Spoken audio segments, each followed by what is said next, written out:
जो रागी है, जो आसक्त में डूबा हुआ है, जो संसार को केवल सत्य मानता है, केवल संसार की कीर्ति को ही सत्य मानता है, उनके भीतर दोष उत्पन्न हो जाते। वनेपि दोषाः प्रभवन्ति रागिणाम ग्रहेपि पंचेन्द्रिय निग्रहस्तपः अकुत्सित कर्मणि अप्रवर्तते।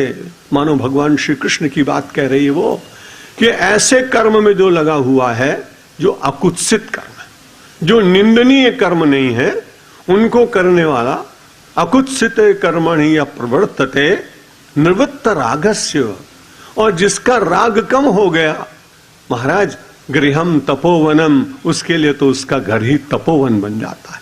आप चेष्टा करिए, आपकी संख्या अधिक है, गृहस्थाश्रमी है, इसलिए आपका घर तपोवन जैसा हो जाए, आप वहां पहुंचे, आपको शांति का अनुभव हो। मुझे कई लोग ऐसे मिल जाते हैं, शाम को 7-8 बजे ऑफिस से लौट रहे थे, मैंने कहा भैया तुम अपने घर नहीं गए, 7-8 बज गए। बोले महाराज मैं कम से कम वहां रहना चाहता हूं। क्यों? बोला वहां जाते ही पता नहीं क्या हो जाता है, अब ये तो आप जानो क्या हो जाता है, भगवान जाने।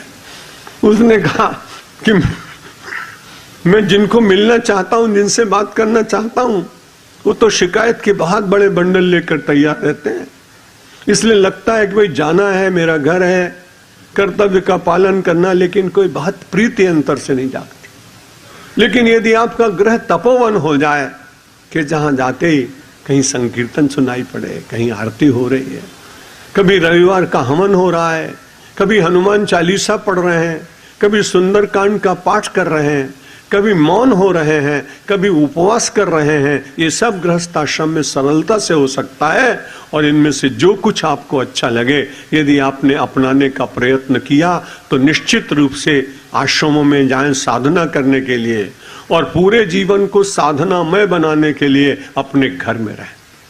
स्थान बदलने मात्र से काम होता नहीं। उत्तरकाशी में एक व्यक्ति चला गया, एक अच्छे साधक के साथ था, दिवाली का अवसर आने वाला था। जो पहले का साधक था बात चित्त शुद्ध हुई थी, बड़े आनंद में था। जो दूसरा साधक गया था परिवार छोड़कर, उसको उन्होंने देखा बड़ा उदास है। अच्छे साधक ने पूछा आज उदास क्यों दिखाई पड़ते हो? अरे कुछ नहीं, ऐसा ही है। बोले मैं बताऊं, दिवाली आ रही है ना, अब तुमको अपना घर याद आ रहा है। कौन रंग रोगन करेगा, कौन सफाई करेगा, दीपक कितने लगेंगे।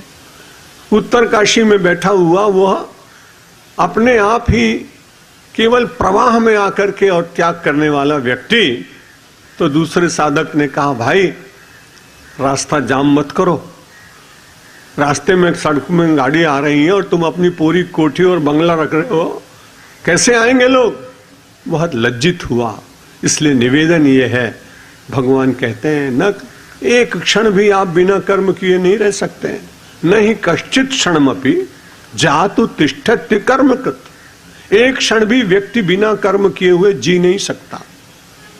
यदि आपने जबरदस्ती कर्म बंद भी कर दिए तो बड़ी कठिनाई है। आपने पैसे को मनी कहते हैं ना, मनी, आपने मनी से व्यवहार करना मानो बंद कर दिया, लेकिन जो भीतर बैठे मनी राम है उनका क्या होगा। इसलिए अगर जबरदस्ती कोई व्यक्ति अपने को नैष्कर्म की ओर ले जाना चाहता है, वो सिद्ध नहीं होगी। इसलिए भगवान ने कहा जातु तिष्ठत्य कर्मगत कार्यते हैवशक कर्म सर्व प्रकृति जैर गुण। ये सबकी प्रकृति अपनी अलग अलग है और उस प्रकृति के कारण उसको काम करना पड़ेगा। तो अच्छी बात यह है कि जिस प्रकृति के द्वारा प्रेरित होकर आप काम कर रहे हैं, उसमें आप परिवर्तन कर सकते हैं।